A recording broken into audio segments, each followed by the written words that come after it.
porque tengo algo que quiero que veamos y luego tengo un montón de fotos que quiero que veamos.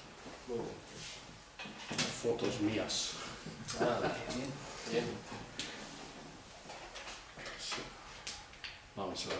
Gracias, Señor, por la oportunidad de empezar la clase en esta tarde. Pedimos que tú estés con nosotros, que podamos aprovechar el tiempo y aprender más de tu tierra.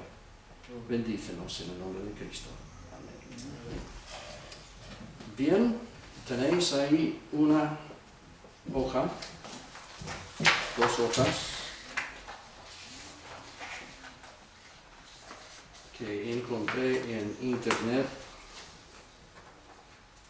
hace un tiempo y me fue sumamente interesante, y especialmente porque Rudy y yo estuvimos ahí en el sitio y lo vimos con nuestros propios ojos. Así que habla de la sinagoga y la palabra. Un antiguo profesor mío una vez hizo de paso una declaración que agarró mi atención. Se refirió a dos tipos de adoración: el modelo del templo y el modelo de la sinagoga. El templo enfatizaba el ritual y la sinagoga enfatizaba la palabra. En este artículo quiero enfocar tres aspectos físicos de la sinagoga que se relacionan con la palabra de Dios: el arca, la plataforma y la silla de Moisés.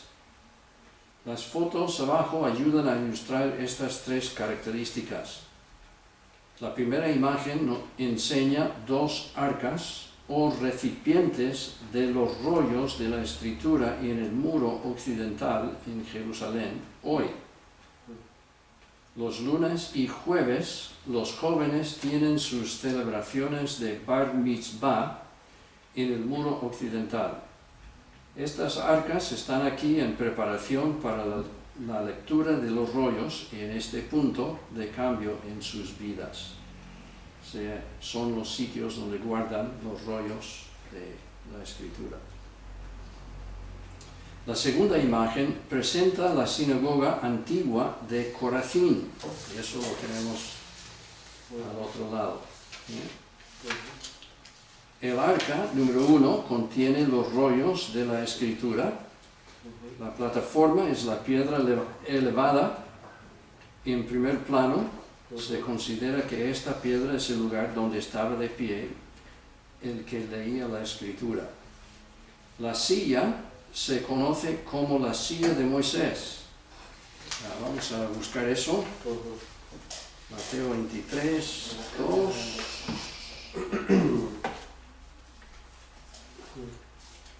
Mateo 23, 2.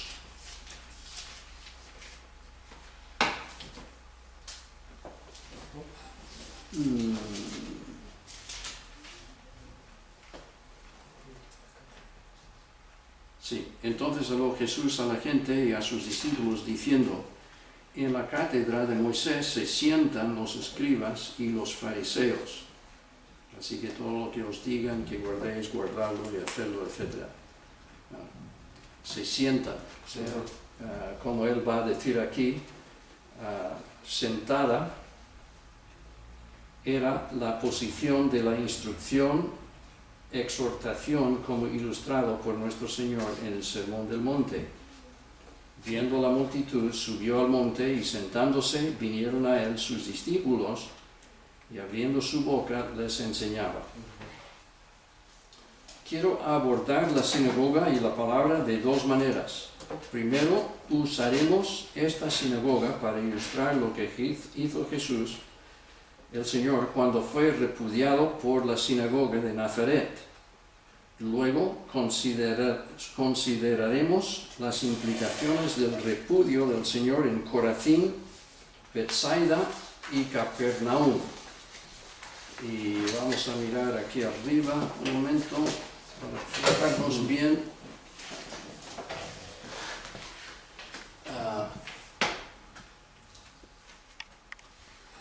Todos.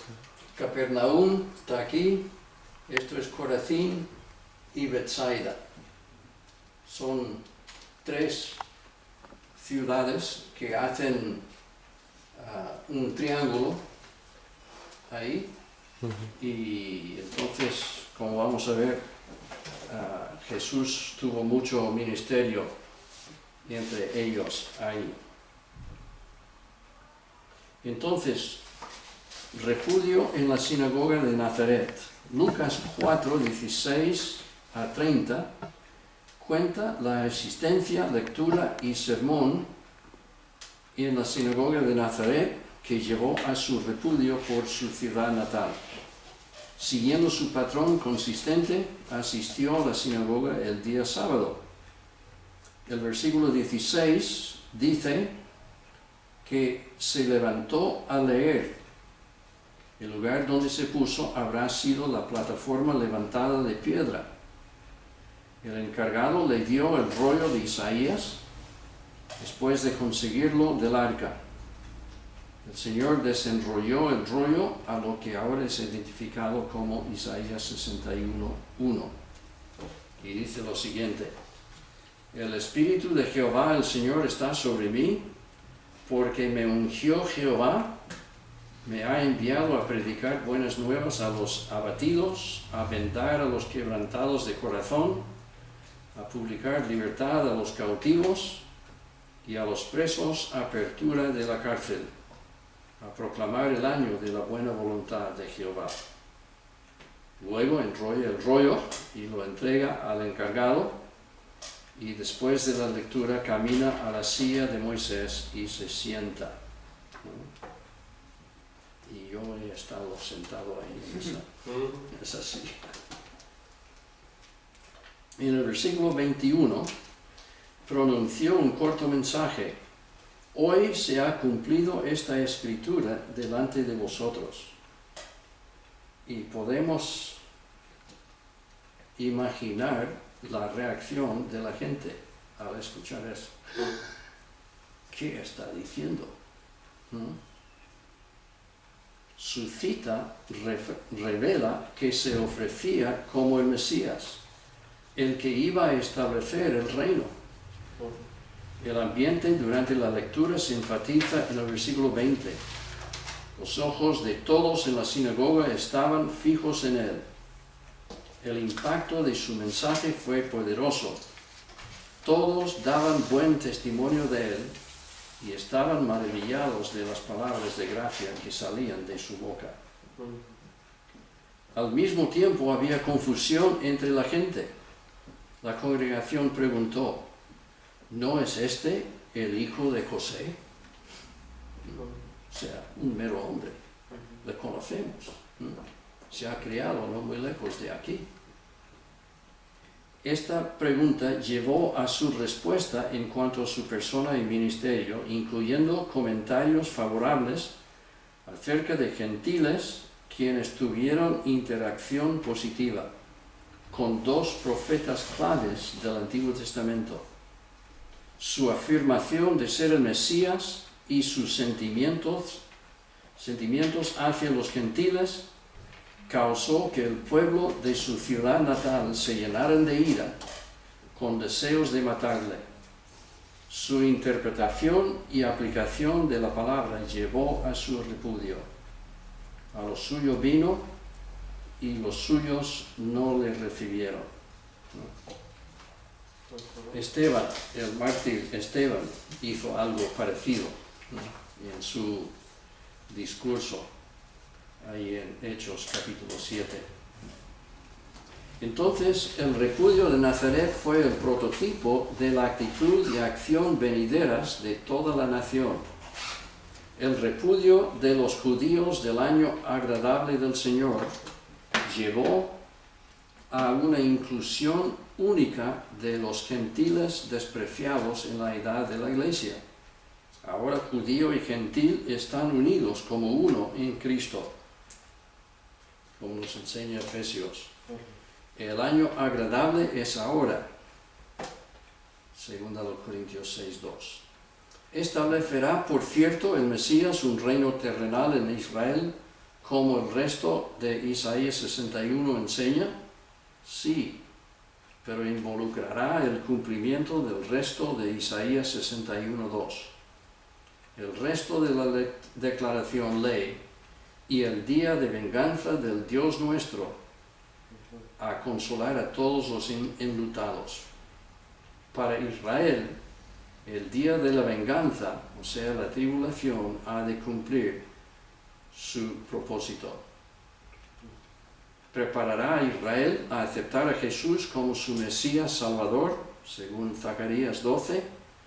Cuando le acepten, aquellos enlutados recibirán consolación y recibirán gloria en lugar de ceniza, óleo de gozo en lugar de luto, manto de alegría en lugar del espíritu angustiado.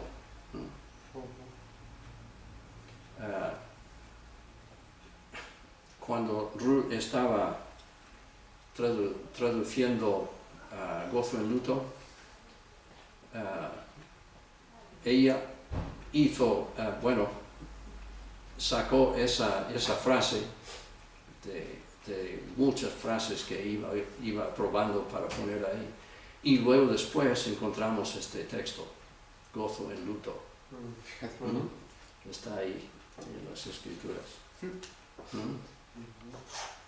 Gloria en lugar de ceniza, óleo de gozo en lugar de luto, y manto de alegría y en lugar del espíritu angustiado.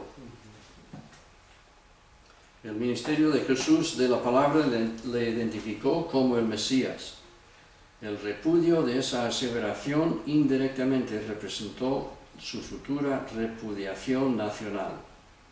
Parando donde lo hizo en su lectura, también indirectamente implicó un futuro para Israel, en que recibirán al Mesías después de que le lleve a través de la tribulación. Volvamos a la sinagoga de Corazín. Jesús compartiera un mensaje similar de la silla de Moisés allí. En cualquier caso, recordó al pueblo de que habían sido testigos de sus milagros que le habían autenticado como el Mesías. Mateo 11 identifica 3 pueblos en Galilea que recibieron especial condenación de parte del Señor. Frecuentemente se les ha identificado como el triángulo evangélico. Si trazas líneas de cada uno de estos pueblos a los otros, harás un triángulo rectángulo. Corazín encabeza la lista, seguido de Betsaida y Capernaum. Tenemos que recordar que vivió un tiempo en Capernaum, ¿no? Cristo anunció que sería más tolerable para las ciudades paganas de Tiro y Sidón que para Corazín y Betsaida en el día futuro del juicio. Dijo que sería más tolerable para el Sodoma infame en el día del juicio que para Capernaum. ¿Qué podría traer tan terrible denuncia del Señor Jesús? Cuando me siento en la silla de Moisés en nuestros tours, recuerdo al grupo del principio bíblico que enfatizaba el Señor. El principio está resumido en Lucas 12, 48. A todo aquel a quien se haya dado mucho, mucho se le demandará. Una de las ofensas más serias que podemos cometer es saber la verdad, pero no responder positivamente. Romanos 1:18 nos recuerda que la ira de Dios se revela contra aquellos que detienen con injusticia la verdad. Corazín y los otros 2 pueblos no solo habían escuchado la palabra, pero también habían sido testigos de los milagros que autenticaron la persona y enseñanza de Cristo. Rechazaron gran luz, consecuentemente quedaban sin excusa. Disfrutaron mucha más revelación que Tiro, Sidón y Sodoma. Como resultado, el Señor les trató en conformidad. Cuando pensamos en Corazín y la silla de Moisés, piensa en la responsabilidad que tenemos para la verdad que conocemos. Como otro ha dicho, La mejor cosa que podemos decir al Señor es, tu voluntad sea hecha. Y la peor cosa que podemos escuchar al Señor decirnos es, tu voluntad sea hecha. Yo pienso en personas que dicen, bueno, es que yo no tengo tiempo de ir a la iglesia. ¿No? Pues, y algún día, si el Señor les devuelve el favor, ¿no? Entonces yo no tengo tiempo para ti tampoco. ¿No? O sea, no se dan cuenta de lo que están diciendo. ¿No? Yo no tengo tiempo para ti. Es algo muy fuerte, especialmente con quien se está diciendo. El denuncio de Jesús refleja el hecho de que suprimiendo la verdad como descrito en Romanos 1, en últimas instancias resulta en Dios entregándonos a nuestros propios caminos. Como dijo, Dios los entregó 3 veces. La sinagoga representa la enseñanza y predicación de la palabra.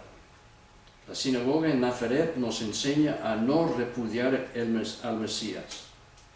Corazín nos enseña a no repudiar al Mesías y su revelación especial.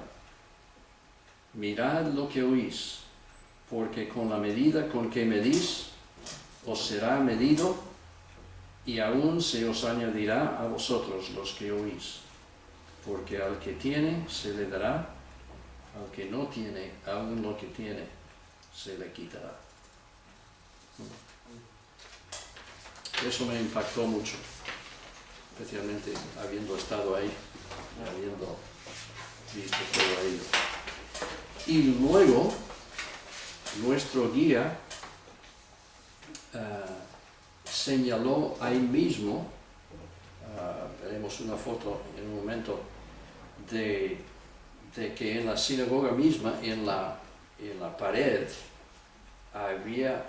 habían esculpido, se dice, una diosa. Y no es la primera vez que los arqueólogos han encontrado eso. Han encontrado otras sinagogas con esculturas y todo de dioses y diosas. Y entonces se levanta la pregunta, ¿y qué hacen estas cosas en una sinagoga dedicado al único Dios? Un Dios invisible. ¿Ah? Un Dios invisible que no tiene imagen ni nada. Claro. Entonces, nuestro guía, él es bastante conservador, no cree que Jesús sea el Mesías, por lo que yo pude enterarme, pero sí es muy conservador, muy respetuoso con la Biblia y todo, y entonces su planteamiento es que el pueblo empieza muy bien, y especialmente las sinagogas empezaron a construirse para que fueran el foco de la vida de los judíos. O sea, ahí se enseñaban a los niños, ahí se adoraba al Señor, ahí se juntaban o sea, era el centro de la vida de los judíos. Entonces, pero dice, con el paso del tiempo, pues se iba infiltrando a personas entre los judíos que ya se aflojaban en cuanto a su relación con lo que la Biblia estaba diciendo. Y poco a poco eso llegaba a influir incluso dentro de las nuevas construcciones de las sinagogas, o quizá con las sinagogas ya construidas que todavía, que estaban ahí, y entonces alguien dijo, vamos a poner esta diosa ahí. Buenas tardes. Bueno, Buenas tardes. Bueno, eso para ti. Así que fue muy interesante escuchar eso de él. Y él hizo la observación que en Corafín, pues duró unos 2 siglos más, pero luego tuvo un declive, y entonces hoy en día es nada más ruinas, ni hay pueblo cercano. Es un pueblo que desapareció totalmente, y había construcciones ahí, y en piedra, una de las piedras más duras que hay para esculpir y todo. Así que ahora veremos algunas fotos de ello. Pero vamos a hacer el control y ya, pues eso.